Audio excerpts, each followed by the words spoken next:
So here we are with Daryl Kazubo, CEO of Sol Gold and non-executive director of Arafura.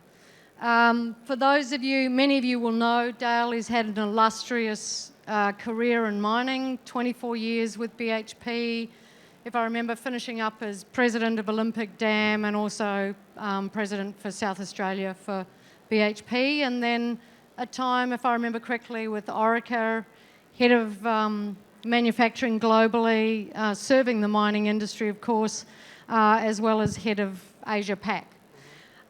So Sol Gold, exciting exploration company. I guess you saw Ecuador before many others, and so have sort of picked the eyes out of some of the concessions. I think you've got about 76 of them. And, you know, what we're here to talk about is really, I think, the first opportunity that Sol Gold's bringing to market, which is an exciting block cave called Cascabel, which has got some fantastic numbers. So it's just through pre-fees. And the first cave alone, 2.7 billion of capital, if I remember correctly, about 2.9 billion of NPV. That's right, yep. So that's like 4-year payback. Like, where does that happen?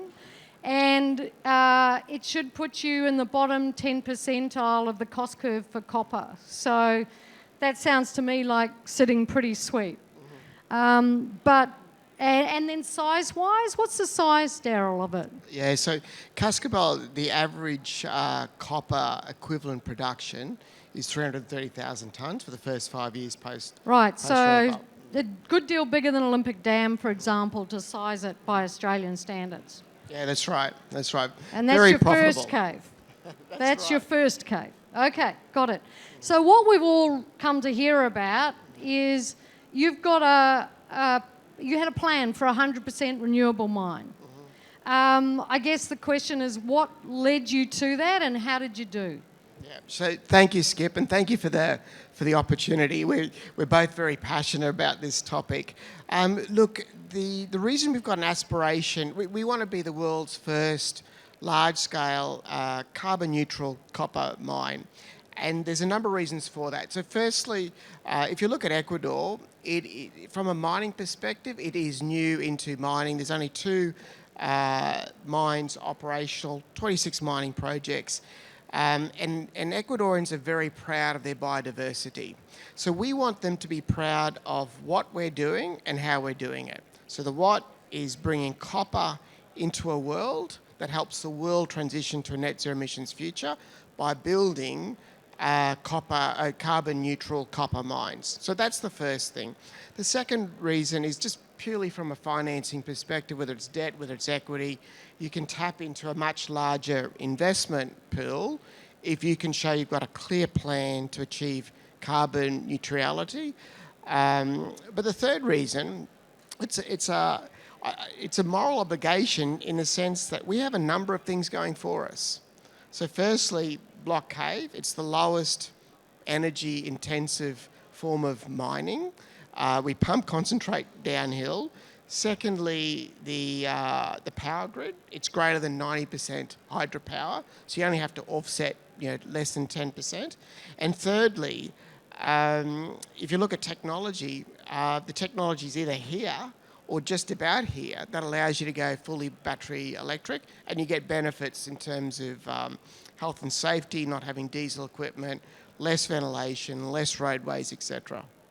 Got it. So Daryl, how did you do? Did your design get you to sort of carbon neutral? And if it does, I guess, what's different in the way this mine looks to, say, a mine from 10 years ago? Yeah, so there is a clear pathway. We're in definitive feasibility study now, so we're taking that pathway to a level of design so we can be very concrete on it. In terms of how we got there, so I think there's 2 key parts. One part is how do we offset the 10% that's not hydropower supply, and you can do that through a power purchase agreement. You can do that through a pumped hydro scheme, and the terrain around Cascabel lends itself for that. In fact, you could actually argue that could put you into carbon negative territory. And then the second part is around the battery energy vehicle technology, which I think is, initially I think before we did the work, I thought there was some risk there, but as you get into it, it really isn't a technology risk anymore. Yeah, I think that's right, and it's moving like month by month. So If you invested in diesel equipment today, you're investing in something that isn't going to be around for too much longer. yeah, no, we're very much of the same view that investing in a diesel fleet today is just a decision full of regrets, and we certainly think in underground that it's game over. The decision's there. It's battery electric. Yeah. Daryl, did you want to just explain a bit more to people? You kind of mentioned that for underground, block caving is like the best carbon form of mining. Do you want to explain a bit more about why that is so? Yeah, for sure. So I think there's about a dozen block caves around the world today, but it's a relatively new mining methodology, but it is by far the most efficient mass mining technique. And, cutting a long story short, it basically uses gravity to do a lot of the grinding or the crushing work and even the transportation work for you. So if you go back 10 or 20 years ago, if you're going to mine a resource the size of Cascabel, it'd be a lot more drilling and blasting, a lot more load and hauling. Whereas, with block caving, you just don't need to do that. You just obviously fracture the ore body, and then just the weight and the stress of the ore body grinds it and transports it through the draw points. Got it. And what about the economics of this mine? I mean, clearly the economics are great, but how did you see, targeting this carbon neutral affecting the economics? Yeah, so that is a great question, right? Because we set the aspiration, and then we said, aspiration to be carbon neutral, ideally carbon zero, and I think we're close to that. And then we said, well, how do we achieve this in a commercially savvy way? And obviously, Pip helped us with that. It's a lot of, when you look at what's required incrementally, a lot of it just makes NPV sense incrementally. When you look at where there's an increased cost, you then got to look at, particularly for a greenfield site, the benefits that you get, and you get the health and safety benefits, but you also get ventilation and roadway development. So we will be spending a lot less on roadway development, less on ventilation shafts, because we're going 100% electric. And that's, I think, one of the opportunities that you have with a greenfield, whereas a brownfield, that's already invested. And of course, the safety benefit that you don't Absolutely. have diesel producing carcinogens underground. That's exactly right. So in terms of trying to dimension that, and we did a bit of a range analysis on this, the NPV impact of going to, carbon neutral is less than a few percent of the NPV. And that surprised me. And if you put that into context, that less than a few percent will be more than offset by the health and safety benefits, but also from a financing perspective. I'm sure our cost of capital will be a lot less because we're carbon neutral than if we weren't. Yeah, got it. And I want to come back to that financing question, but just before we move on to that aspect, how does your design, where does that place you on a emissions cost, emissions curve relative to other copper mines, for example? Yeah, so our focus to date has been on Scope 1 and Scope 2, and we want to be the world's first large-scale carbon neutral mine. So we're right at the very front end of that curve. The challenge that we have, which we'll get into more next year with off-takers, is on the Scope 3 aspect. But even if we went with, let's say, the top quartile smelters, we would be in the top decile of performance. Got it. Yeah. And so your plan is, are you looking to put into the market a green copper product? What are your thoughts on that? Yeah, so again, this is more something that we're getting into next year. But obviously, of course we would. Of course we would. So by being carbon neutral, we're also, looking after our shareholders commercially. So we will do whatever we can to maximise the commercial benefit of that, which includes green financing, getting a premium for our product. The concentrate from Cascabel is also very, very clean as well. So we've got that as a natural benefit. Right, which has a downstream Scope 3 benefit as well. Absolutely. I assume. Yeah, got it. And so, if we come on to this sort of question of financing, and, typically we're talking transition financing, but at carbon neutral, that's right in the green financing territory. What's been the reaction of investors to your coming out in the market with this plan? So investors obviously want to be part of the solution going forward. It's a larger pool, and it's not just carbon neutrality. ESG has a very strong focus. So you can definitely tap into investors. You can get lower cost of financing. What I would say though is investors. I mean, there's a lot of claims being made. What's important for us, Skip, is that through the definitive feasibility study phase, that we show in granular exactly how we're going to achieve it, so that they can see themselves and say, well, this is real.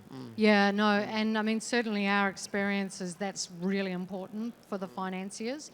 And, and a lot of them at the moment are working out, well, how do they tell the difference between a good plan and a bad plan? Exactly, yeah. Yeah.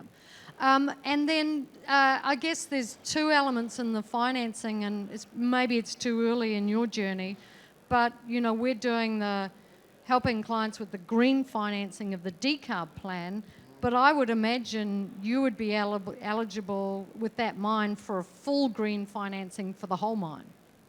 Yeah, so so you're exactly right. This is something that, we'll be pursuing fully next year.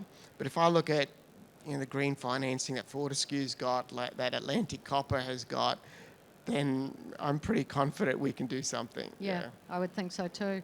And Daryl, what about for your employees? We've talked about how the investors feel about it. What do your employees think about this pathway? Yeah, so, one of the profound experiences that I've had was a bit over 20 years ago. Billiton built a smelter in Moselle, built the Moselle smelter in Mozambique. And this was just after 15 years of civil war. And a few years after taking that risk, and it was the most technically advanced smelter that was built at that time. And within a few years, it was the best run smelter in the world. And when visiting that site, I said, so why is so much discretionary effort going into this smelter, building the world's best smelter? And the response was, we're not building the world's best smelter, we're building a country. And it really tapped into people's pride, tapped into a higher purpose. It goes back to what I was saying before, Skip. So if you talk to Ecuadorians, they are very and rightly proud of their country and the biodiversity. We're a guest in their country. We want them to be proud of helping the world to transition to a net zero emissions future by being the next copper frontier, which they should be, by building the world's carbon neutral copper mines. That is something that I think, from an employee perspective, from a community perspective, from an Ecuadorian government perspective, they can all very much get on board. And even, I've spoken to some of the NGOs in Ecuador that may not inherently be for mining, but even they struggle to not get on board with such a purpose. Yeah, and of course, copper, absolutely vital for this sort of transformation that we need to do across the globe, right? Absolutely. Yeah, I think it's one of, if not the single biggest risk to the rate of transition to a net zero emissions future, which will become, I would argue, painfully evident in a few years' time. So we're right at the stage where we're going to start to wing it. right? And I know that because we've got 5 minutes, and I know that you're close to, market reporting. So, but is there anything in particular you would like to discuss? Like, would you like to sort of talk a bit more about electric fleet? I mean, we've been working on a fleet now that's 9 years on the go.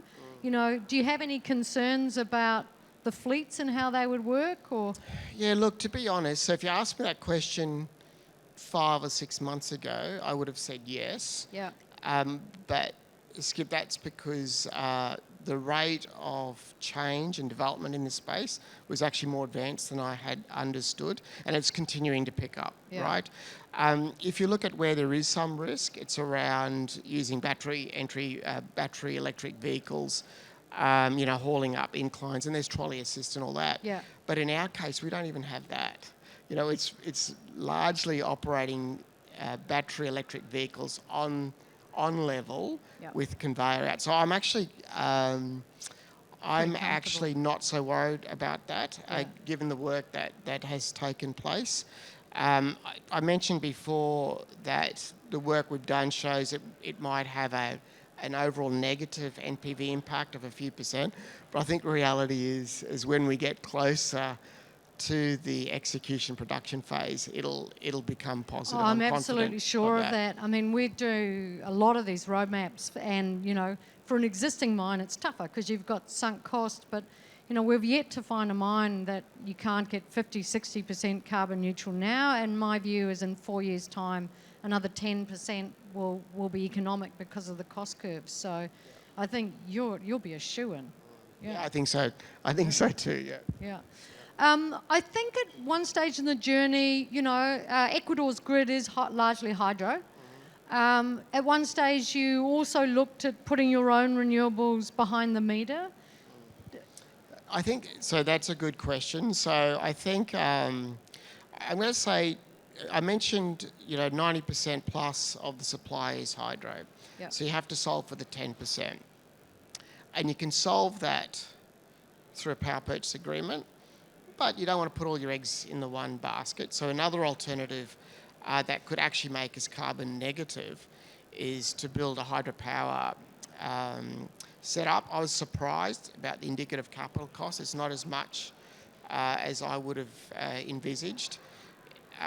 We do have a natural advantage. So if you look at the Cascabel concession, there's nearly a kilometre range in height because we're on the Andean copper belt, so you can see, well, actually we've got the terrain to support a pumped hydro. Exactly right. So we're going to progress that in parallel, and our default position is we wouldn't put that on our balance sheet.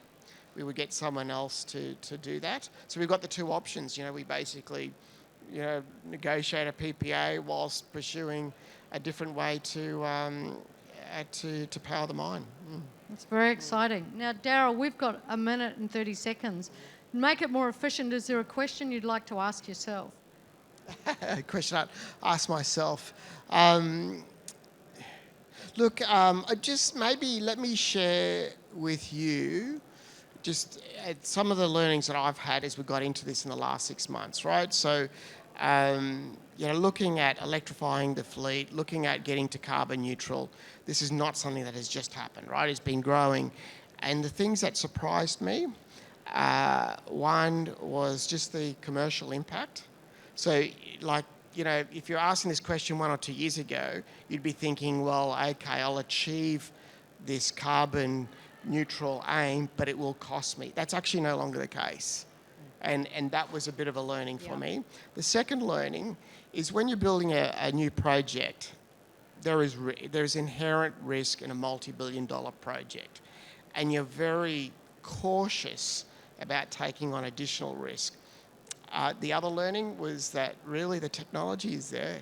It really is there, or just about there. So that is not a reason not to do it. So then you're left wondering, so why would we be not doing it? It's like...